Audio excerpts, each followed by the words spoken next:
নমস্কার বন্ধুরা, তোমরা সবাই কেমন আছো? সুমার রান্নাঘরে সবাইকে স্বাগত। আজকে খুব সুন্দর একটা রেসিপি নিয়ে চলে আসছি। আজকে বেগুন দিয়ে তোমাদের দারুণ একটা রেসিপি করে দেখাবো। গরম ভাতের সঙ্গে খেতে খুব মজা হয়। আর আমার রান্নাটা ভালো লাগলে লাইক করবে, সাবস্ক্রাইব করবে, শেয়ার করবে। চলো বন্ধুরা, কথা না বাড়িয়ে চলে যাব রান্নায়। দেখো বন্ধুরা, এখানে দুটো বেগুন নিয়ে নিয়েছি। আমি সাদা বেগুন নিয়ে নিয়েছি। তোমরা যে কোনো বেগুন দিয়ে এই রেসিপিটা করতে পারো। বেগুনটা আমি জল দিয়ে ভালো করে ধুয়ে নেব। কাটার পরে আর ধুবো না।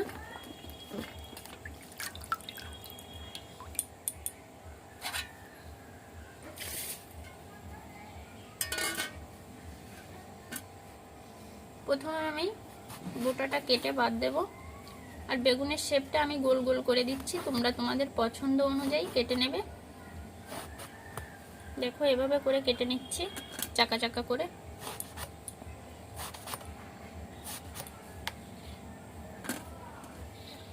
বেগুন কেটে নিয়েছি, উনুন ধরিয়ে নেব। খুব অল্প সময় কিন্তু দারুণ এই রেসিপিটা রান্না করা যায়।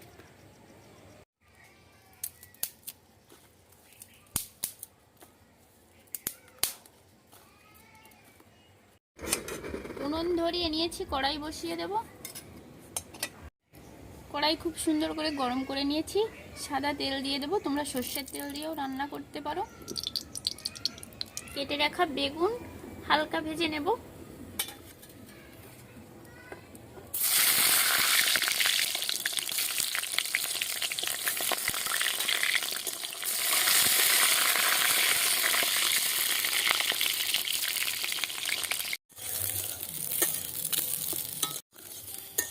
হালকা করে একটু ভেজে নিয়েছি, তুলে নেব।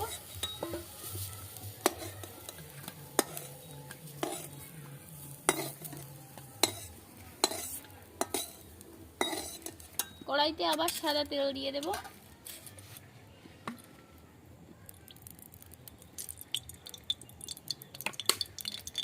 তেলটা ভালো করে গরম করে নেব।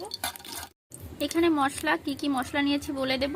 এখানে শুকনো লঙ্কা বাটা, গোটা গরম মশলা বাটা, জিরে বাটা, রসুন বাটা আর কিছু পেঁয়াজ আমি কুচি কুচি করে কুচিয়ে নিয়েছি। প্রথমে আমি এই বাটা মশলাগুলো দিয়ে কষিয়ে নেব।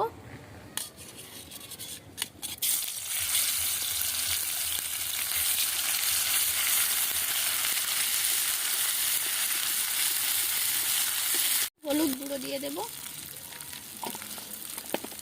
স্বাদ মতো দিয়ে দেব লবণ। ভালো করে মশলাটাকে কষিয়ে নেব। মশলা কষানোর জন্য জল দিয়ে দেব। কষিয়ে নিয়েছি, মশলা থেকে খুব সুন্দর একটা ঘ্রাণ বেরোচ্ছে। কুচি দিয়ে দেব। পেঁয়াজ কুচি দিয়ে আর একটু কষিয়ে নেব মশলা।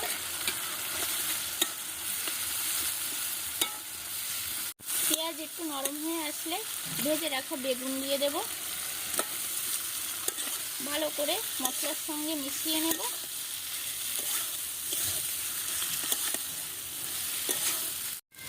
বেগুন মশলার সঙ্গে ভালো করে কষিয়ে নিয়েছি। খুব সামান্য জল দিয়ে দেব।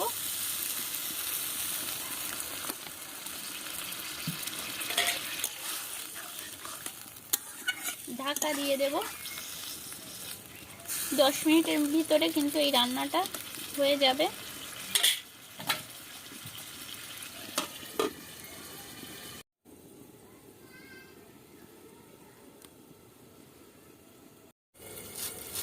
রান্নার জন্য ধনেপাতা কেটে নিচ্ছি। ঢাকা খুলে দেখে নেব। নেড়ে দেব।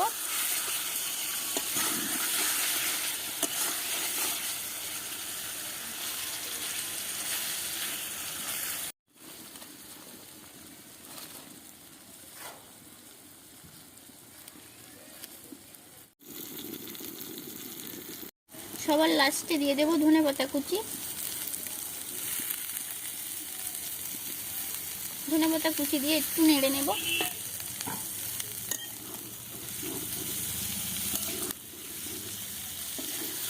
রান্নাটা হয়ে গেছে, নামিয়ে নেব।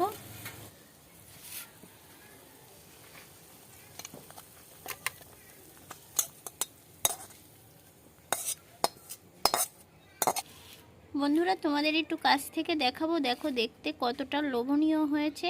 গরম ভাতের সঙ্গে খেতে কিন্তু জমে যাবে। তোমরা একবার বাড়িতে এভাবে রান্না করে খেয়ে দেখবে। তোমরা সবাই ভালো থাকবে, সুস্থ থাকবে, আমার রান্নাগুলো দেখতে থাকবে।